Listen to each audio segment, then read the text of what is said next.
Now we're going to shift gears from what we've previously been discussing, controls and those sorts of things, and we're going to talk about state management basics. Now let's talk about what we mean by state management. First of all, the Hypertext Transfer Protocol is a stateless protocol, which means it's going to make a request of a web server and receive that requested information back. And on any subsequent trips back to that web server, it's not going to maintain any kind of connection between the two connections. And that may sound confusing, but each request to a web server is unique and is basically not a connected event to any other connection to the web server. The web server sees everybody's request as a brand new one. Now this becomes a problem in an e-commerce world or in an internet world where we're trying to maintain dynamic, interactive flow back and forth between the users. Especially, this becomes more of a problem when our web server may be serving information out to, hundreds of different people at a time. Now, here's the challenge, and I've got a little animation here we're going to look at. A client and a web server. And so our client's going to make a request of a certain web page from the web server. And the web server is going to return that page back to the client. Now the client's going to read on that page a few minutes, and then they're going to click on a hypertext link, or they're going to go to somehow to another page in the website. And notice that the server sees these two events as totally unrelated. It does not relate these events together. Again, HTTP here issued a request going this way, and it got a response coming back this way. Now this new request here is seen as a totally new deal, and it's as if this client right here were not the same person. And so that's what we mean by a stateless protocol. Now again, this won't work in most applications on the internet today. And so what we're going to have to do is utilize a number of different tricks to maintain state.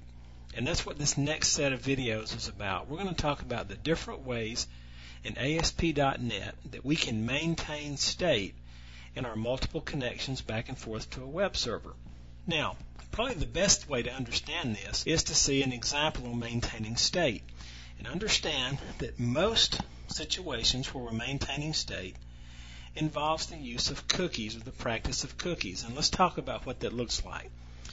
Same scenario, the client's going to make a request from a web server for some information, and the web server is going to return the information to the client, and at the same time is going to write some information back to that client about that connection. And so this is now on the client's hard drive or in memory in the browser. So the next time this client makes a request of the web server, it looks like a new request coming in, but then the web server sees this piece of information that it previously had written down to that client. And then it returns its information, but notice what it's done. It has realized that there is a connection between these two because of this information right here. And this is the process really known as cookies. This was given to us by Netscape back in the mid-90s. It was a technology they introduced.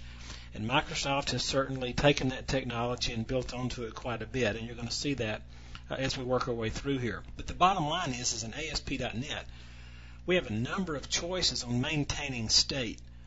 And there's been quite a few monkey wrenches thrown into the works down through the years. But I want you to understand that it all comes back basically to just what you see here.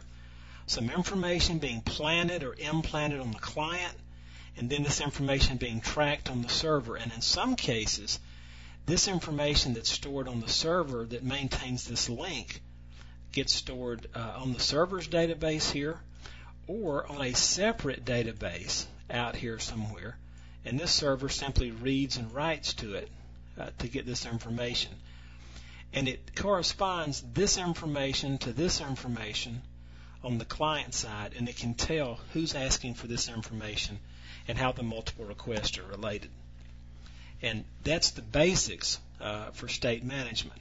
Now, as we go through the next few videos, I'm going to show you a bunch of different ways that Microsoft has built for ASP.NET to maintain state. So I'll see you in those videos.